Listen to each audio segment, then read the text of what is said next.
Bumi selalu memberi tanpa meminta kembali.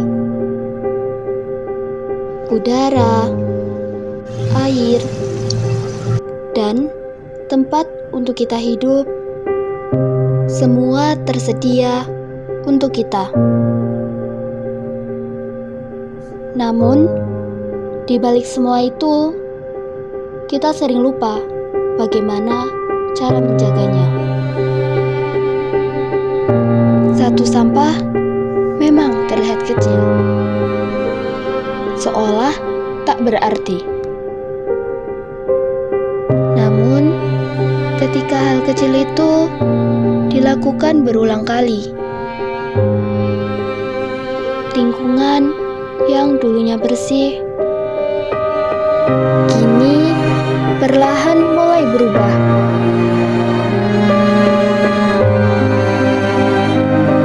Sampah yang kita buang tidak pernah benar-benar hilang.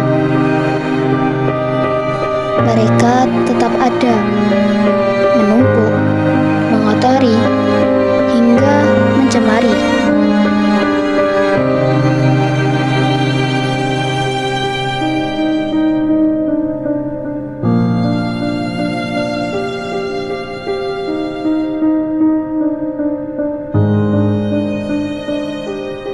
Dan pada akhirnya kita sendiri yang merasakan dampaknya.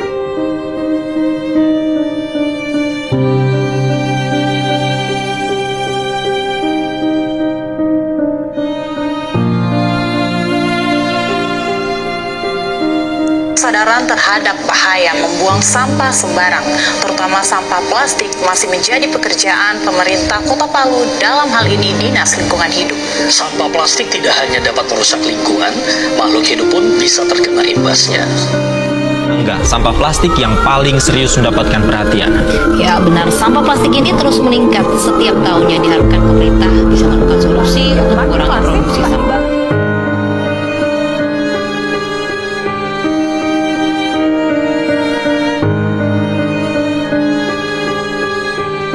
Namun, perubahan selalu dimulai dari satu langkah kecil. Dari satu orang menjadi banyak orang.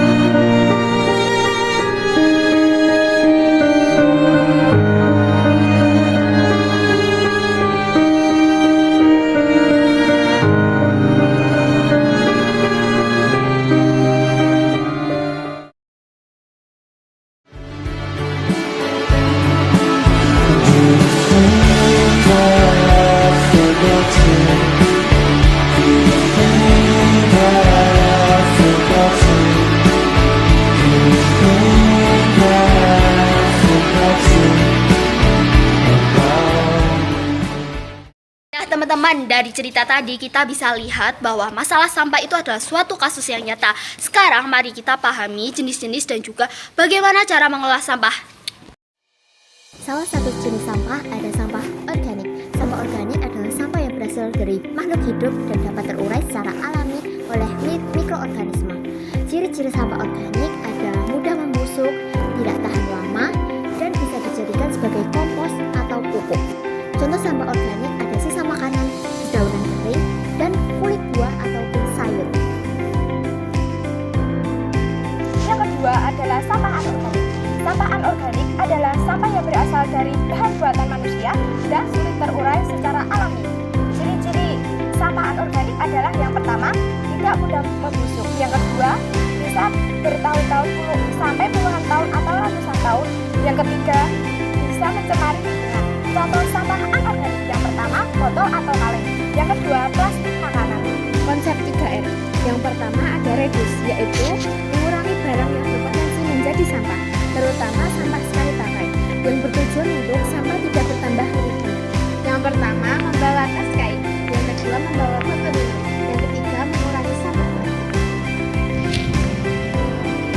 Reuse adalah menggunakan kembali, yaitu reuse adalah menggunakan kembali barang yang masih bisa dipakai tanpa harus dibuang.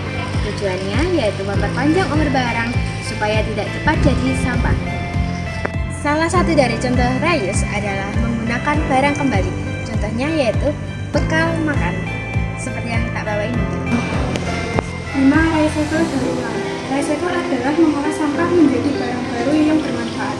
Tujuan mengurangi jumlah sampah dan memberi nilai guna baru.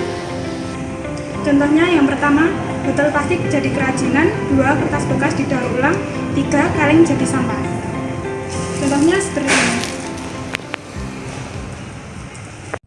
Dari hal kecil kita bisa membuat perubahan besar. Mulai dari membuang sampah pada tempatnya, Memahami jenis sampah, dan menerapkan prinsip 3R dalam kehidupan sehari-hari. Lingkungannya bersih dimulai dari kita.